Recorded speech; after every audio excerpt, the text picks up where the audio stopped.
तो एपिसोड 3 की शुरुआत में हमें 2007 का एक सीन दिखाया जाता है जहां ओलंपिक सिलेक्शन चल रहा था। इस नेशनल स्विमिंग कंपटीशन में सेयोंग ने भी पार्टिसिपेट किया था, लेकिन इस मैच को देखने के लिए और सेयोंग को चेयर करने के लिए उसके मॉम डैड दोनों ही नहीं आ सके थे, क्योंकि सेयोंग की mom ministry of foreign affairs में काम करती थी, इसलिए वो ज्यादातर टाइम आउट ऑफ कोरिया ही रहती थी। और सेयोंग के डैड थे एक डॉक्टर, इसलिए वो भी अपनी ड्यूटी छोड़कर नहीं आ सके थे, इसलिए सेयोंग काफी सैड था। लेकिन उसे चेयर करने के लिए रियू पहुंच गई थी, जो अकेले ही बहुत जोरों से चिल्ला कर सेयोंग को यह कर रही थी, जो देखकर सेयोंग को पहले थोड़ा एम्बेरसमेंट कंपटीशन जीत जाता है, जिससे रियो और सेयोंग दोनों ही बहुत ही ज्यादा खुश हुए थे। Coming back to the present, रात के 3 बजे रियो अचानक से बहुत ही जोर से चिल्लाती है, जो सुन सेयोंग का भी नींद टूट जाता है। वो अपनी खिड़की खोलकर उसे चिल्लाकर कहता है कि पागल है क्या, इतनी रात को चिल्ला क्यों रही है, टाइम तो देख ले। यह कहती है 3 बजे बज रहे हैं तो मुझे उसे क्या। सेयोंग कहता है कि इतनी रात तक तो पंछी और जानवर भी सो जाते हैं, फिर तू इतनी रात को जाग कर चिल्ला क्यों रही है। तो रियो उसे चिढ़ाते हुए कहती है कि क्यों, मेरी आवाज से बेबी जाग गया क्या, बेबी को नींद नहीं आ रही क्या, लोरी सुनाने आओ क्या। जो सुन सियांग तो चढ़कर उसे चुप करा देता है। ये जो हॉरर मूवी देख रही थी कि एंडिंग स्पॉइल कर देता है, इससे रियू को तो बहुत गुस्सा आता है। सिंह तो एयरबड लगा के सो जाता है और रियू चिल्लाते रह जाती है। सुबह सिंह अपने मॉमनेट के साथ ब्रेकफास्ट करने बैठता है, जहां हमें पता चलता है कि संग अभी भी अपनी मॉम से नाराज है उसके साथ कोरिया में ना रहने के लिए, पर वो अब इसे यूज्ड टू हो चुका है। इसलिए जब उसकी मॉम कहती कि वो कल से उन सब के लिए ब्रेकफास्ट बनाया करेगी, सिंह कहता है कि इसकी जरूरत नहीं है, मैं ज्यादातर ब्रेकफास्ट नहीं करता और वैसे भी आपको भी तो अपने काम के लिए वापस लौटना है। ये बोलकर वो ऑफिस चला जाता है, जो सुन सियोंग की मॉम को भी बुरा लगता है। इधर ऑफिस में लीना सियोंग को खुशखबरी सुनाती है, उनका प्रोजेक्ट दोबारा से चालू हो गया है और उन्हें एक बहुत ही बड़े कंपनी से ऑफर आया है रिटायरमेंट कम्युनिटी बिल्डिंग बनाने का, इसलिए मन कंपनी के साथ मीटिंग फिक्स करता है। इसके साथ ही संग एक कंपटीशन में भी हिस्सा लेता है, इसमें उनके हाई स्कूल के जिम का रिमॉडलिंग एंड एक्सपेंशन होने वाला था। इधर रियू का डेली रूटीन चालू हो जाता है, सुबह देर से उठकर खाना खाकर टीवी देखकर, लैपटॉप में कुछ प्रोग्रामिंग करके फिर से खाना खाकर टीवी देखना, फिर थोड़ी देर सोने के बाद ऐसे ही लेटे रहना। इससे भी दिन खत्म नहीं हो रहा था, इसलिए वो सियोंग को कॉल करके शाम को 6 बजे लाइब्रेरी में कॉमिक पढ़ने आने के लिए कहती है, लेकिन सियांग तो पहली ही बार में उसे मना कर देता है क्योंकि वो काम में बिजी था। तो रिया अपनी बेस्ट फ्रेंड मैम को बुलाती है, तो दोनों बैठकर कौन सी कॉमिक पढ़े सोच ही रहे थे, तभी संग भी आ जाता है। तो रिया उसे कहती कि तू तो नहीं आने वाला था। संग कहता है मैं तेरे बुलाने पे ऐसे भी नहीं आया, मुझे तो एक बुक चाहिए थी। ये बोलकर वो टेबल से एक रैंडम बुक उठा लेता है जिसका नाम था प्रिंसेस। ये देखकर री उसे चिढ़ाने लग जाती है। तो ऐसे ही थोड़े नोक-झोंक के बाद तीनों घर के लिए निकलते हैं। तो रियो उन दोनों से बोर्ड गेम्स खेलने को चलने के लिए कहती है कि अभी भी उसके पास 2 घंटे का टाइम था, पर सियोंग को ऑफिस का कुछ काम था और मुहिम को पढ़ना था, इसीलिए दोनों चले जाते हैं। तो रियो अकेले घूमने निकल जाती है। अगले दिन रियो अपने मॉम डैड के रेस्टोरेंट में आती है, जहां वो उनकी मदद करने की बात करती है, लेकिन मॉम उसे मना कर देती है। तभी उनके शॉप में एक लेडी आती है जो थोड़ा ज्यादा फूड ऑर्डर करती है। उन्हें देखते ही रियो पहचान जाती है क्योंकि वो उनके हाई स्कूल की क्लास टीचर थी। टीचर भी उसे देखकर बहुत ज्यादा खुश होती है, तो रियो खाना ले जाने में उनकी हेल्प करती है। इतने साल बाद स्कूल को दोबारा देखकर रियो को बहुत ही अच्छा लगता है, तो कहती है हमारा स्कूल बिल्कुल भी नहीं बदला और मुझे तो बिलीव ही नहीं हो रहा कि आप प्रिंसिपल बन गई हो। तो टीचर कहती कि मुझे भी तो बिलीव नहीं हो रहा, तुम स्कूल में कितनी शरारती एंड चाइल्ड थी, पर अब देखो तुम कितनी बड़ी एंड सक्सेसफुल हो गई हो। वैसे क्या तुम कोरिया वेकेशन के लिए आई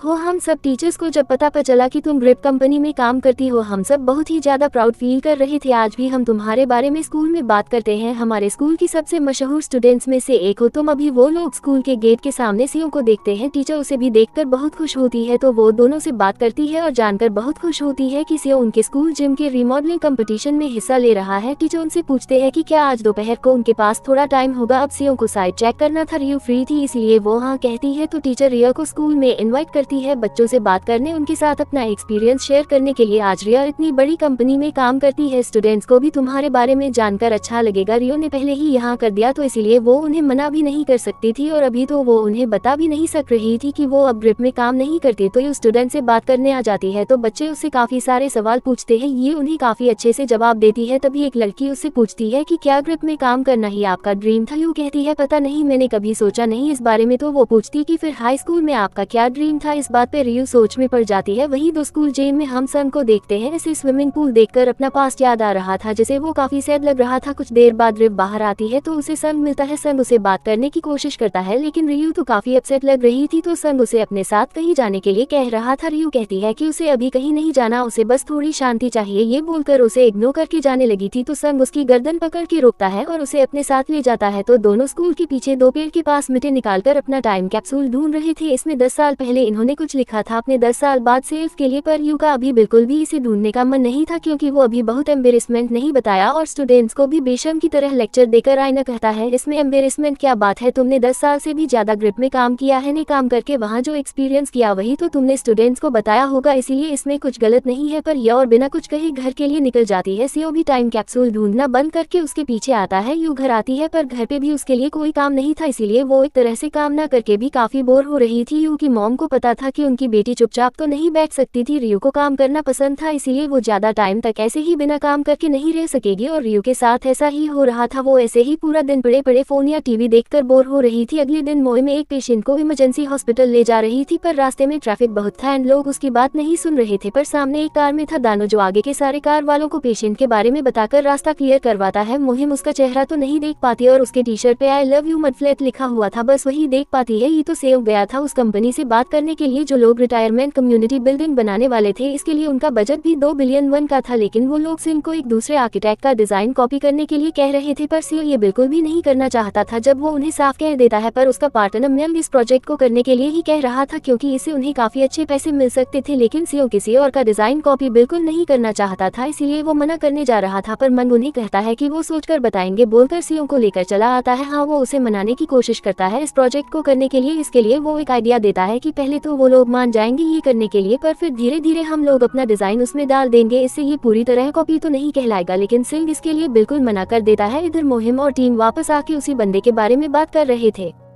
इसने रास्ता क्लियर करने में हेल्प किया था। अभी मोहिम के नाम पे एक फूड डिलीवरी आता है, इसे दानो ने ही भेजा था। इसमें उसने लिखा था कि थैंक यू मिस मोहिम, पिछली बार के लिए देख मैम स्माइल करती है एंड कहती है कि इसे मेरा नाम कैसे पता चला। इधर यह को किसी कंपनी के सीईओ से कॉल आया था जो उसे अपनी कंपनी में जॉब ऑफर करती है, वैसा ही काम जो वो ग्रिप में करती थी। पर ये सुनकर रियो ज्यादा खुश तो नहीं दिखती। तभी उसी शॉप के बाहर से शेओ गुजर रहा था जो री को देखकर रुक जाता है। उसके बाहर आने के बाद उससे बात करने जाता है। रियो से उस जॉब ऑफर के बारे में बताती है, जॉब अच्छी है, पेमेंट भी डिसेंट है, काम मेरे पुराने जैसा ही है, एडजस्ट मैं कर लूंगी। तो शेओ पूछते हैं कि क्या तू सच में ये काम करना चाहती है, वही तेरा पुराना काम। कहती है काम तो काम होता है। सन कहता है कि जो तू करना चाहती है वो काम करना, तूने तो बताता कि मैं काम करते हुए तू थक चुकी है, फिर दोबारा वही काम क्यों करना चाहती है। तूने कहा था तू अपनी लाइफ को रिबूट करना चाहती है। देवी कहती है तुझे उससे क्या है। सीओ कहता है मैं तुझे अच्छे से जानता हूँ, जब तू कोई काम सच में करना चाहती है तब तू उसके लिए कितनी ज्यादा एक्साइटेड होती है, तो तेरी आंखों में एक्साइटमेंट साफ दिखती है जो मुझे अभी नहीं दिख रही है। मैं बस विश करूंगा तू अपनी ड्रीम को फॉलो कर। वह कहती है ड्रीम देखने का हक नहीं है मुझे, ड्रीम सिर्फ उन्हीं का होता है जिन्हें आसानी से फेलियर के बाद दूसरा चांस मिलता है। जो लोग लग्जरियस लाइफ जीते हैं सिर्फ उन्हीं के ड्रीम्स होते हैं। तुझे नहीं पता होगा इस बारे में क्योंकि तूने भी वही लग्जरियस लाइफ जी है। मेरे लिए दूसरे सर का ऑप्शन कभी था ही नहीं। मैं जिस कंडीशन में यहाँ तक पहुंची थी तू सोच नहीं सकता। इस पे यौन कहता कि मैं भी इस कंडीशन से गुजरा हूँ, तू जानती है ना, मुझे लगा तुझे याद होगा। ये बोलकर वो चला जाता है। घर आकर सेयोंग अपने मेडल्स को देखता है जिससे हमें फ्लैशबैक दिखाया जाता है। 2008 का नेशनल जीतने के बाद सेयोंग का सिलेक्शन हो गया था। 2008 ओलंपिक्स के लिए यू ने उसे एक टावल गिफ्ट दिया था जिसपे एम्ब्रॉयडरी करके लिखा था गो फॉर गोल्ड सन। तो इस टावल को देखकर सिंह बहुत ही ज्यादा खुश हुआ था। तो उस दिन वो अपने रेगुलर ट्रेनिंग के लिए जा रहा था, लेकिन सिग्नल में रोड क्रॉस करते टाइम एक कार ने उसे टक्कर मार दिया था जिससे सिंह को बहुत ज्यादा चोट लगी थी। एक्सीडेंट से उसका एथलेटिक करियर ही खत्म हो गया था। कमिंग बैक टू प्रेजेंट, रियो को भी जब ये सब याद आता है उसे बहुत ही ज्यादा बुरा लगता है सिंह को वो सब सुनाने के लिए, इसलिए वो तभी खिड़की खोलकर सिंह को बुलाना चाहती थी सॉरी कहने के लिए, लेकिन अभी उसकी हिम्मत नहीं होती। ये सोच कर के उसकी बातों से सिंह बहुत हर्ट हुआ होगा। अगले दिन रियो स्कूल के पास बैठकर यही सब सोच रही थी तो वो याद करती जब एक स्टूडेंट ने उसे उसके ड्रीम के बारे में पूछा था। तब रियो ने बताया था कि हाई स्कूल टाइम में हर चीज में फर्स्ट आना ही मेरा ड्रीम था। मैं अपनी मॉम को प्राउड फील करवाना चाहती थी, सारे लोग मुझे पहचान बस मेरी तारीफ करें, मेरी ड्रीम में बस यही सब था। पर अब जब मैं उस बारे में सोचती हूँ तो मैंने लिए बुरा फील करती हूँ क्योंकि मैंने दूसरों का वैलिडेशन पाने के लिए खुद पर ही ध्यान नहीं दिया। तभी रियो के फोन पर इंटरव्यू का मैसेज आता है जिसे देखकर रियो सोच में पड़ जाती है। तो रात को स्कूल की प्रिंसिपल कचरा फेंकने बाहर आती है, तभी वो स्कूल के पीछे रियो को देखती है जो पेड़ के पास से मिट्टी हटा रही थी। दोनों अचानक से एक दूसरे को देखकर डर जाते हैं तो वो उसे अपने ऑफिस ले जाती है जहां उससे पूछती है कि वो अकेले पेड़ के पास क्या कर रही थी। बताती है कि वो एक टाइम कैप्सूल ढूंढ रही थी जिसे उसने 10 साल पहले वहां छुपाया था। देन वो टीचर को सॉरी कहती है उनसे झूठ बोलने के लिए, तो यहाँ वो उन्हें सच बताती थी अपने जॉब के बारे में। टीचर तो उसके फैसले को सपोर्ट करती है और जो उसने फैसला किया है अपने दिल की सुनकर उसे फॉलो करने के लिए कहती है। देन उसे बताती है कि शायद सेओ भी यहाँ पूल के पास है तो तुम उसे मिल सकती हो। तो रिया सिंह से मिलने पूल के पास आती है जहाँ सेओ तो उसका लेटर पढ़ रहा था क्योंकि उसने टाइम कैप्सूल निकाल लिया था। जोर जोर से वो उसका लेटर पढ़ रहा था, इससे रियो तो बहुत एम्बेरेस्ड फील कर रही थी, इसलिए वो उसके पीछे पड़ जाती है और सिंह टाइम कैप्सूल लेकर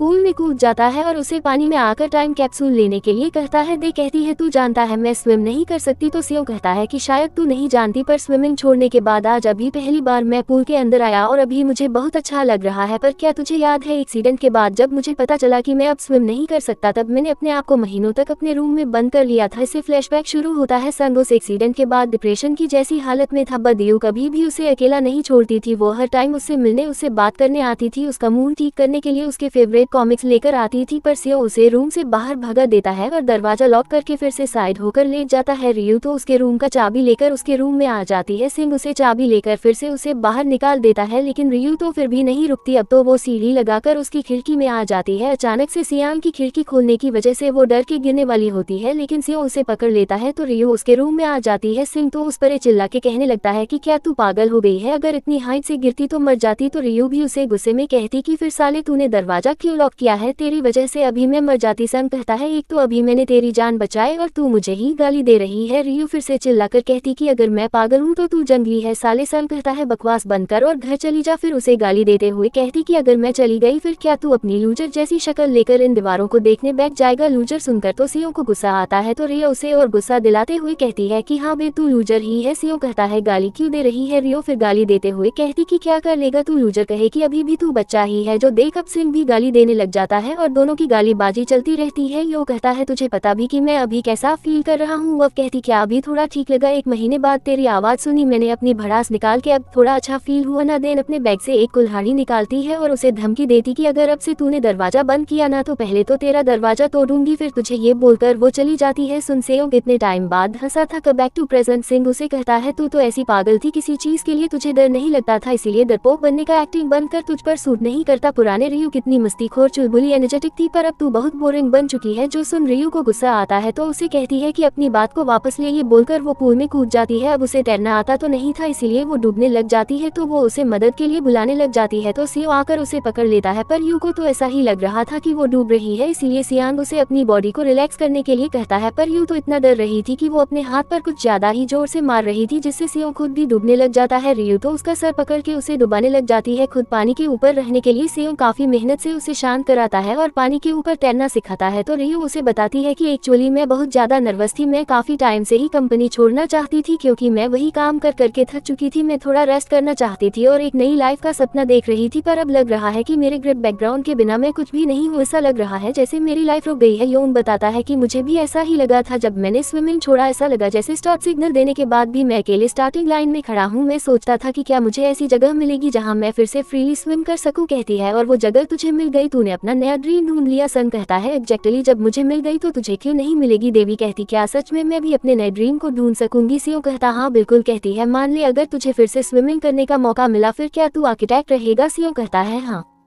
बिल्कुल, पर अब तू बता मान ले तुझे ग्रिप में वापस जाने का मौका मिला तो क्या तू जाएगी। कहती है बिल्कुल नहीं। सियो कहता है एक और जवाब दे कि अगर तुझे अपनी एंगेजमेंट कैंसिल करने के पहले टाइम में जाने का मौका मिला तो फिर तेरा क्या फैसला होगा। जिस पर यू कहते कि मैं उस टाइम में जाना ही नहीं चाहूंगी। ये बोलते ही उसका बैलेंस बिगड़ने लगता है, पर सिंह उसे होल्ड कर लेता है और कहता है सब ठीक है, जिससे हमें एक फ्लैशबैक दिखाया जाता है जब जब ये लोग अपने हाई स्कूल के फाइनल ईयर में थे। तब सिंह, रियू और मयम इन तीनों ने टाइम कैप्सूल में 10 साल बाद अपने फ्यूचर सेल्फ के लिए कुछ लिखा था। इसमें संग ने रियू के लिए अपनी फीलिंग्स के बारे में लिखा था जिन्हें वो कभी रियू को बता ही नहीं पाया था, यानी वो रियू को पसंद करता था। तो उस लेटर में उसने लिखा था कि 10 साल तो बहुत दूर है, पर तब तक शायद तूने अपने दिल की बात रियू को बता दी होगी। तो इसी के साथ एपिसोड 3 का एंड यहीं पर होता है। तो सिंह अपने दिल की बात रियू को कब बता पाएगा, देखेंगे आने वाले एपिसोड्स में। वीडियो पसंद आए तो वीडियो को लाइक कर देना, चैनल पर पहली बार आए तो do subscribe and hit the bell icon. मिलते हैं अगले एपिसोड में, तब तक के लिए टेक केयर, बाय बाय।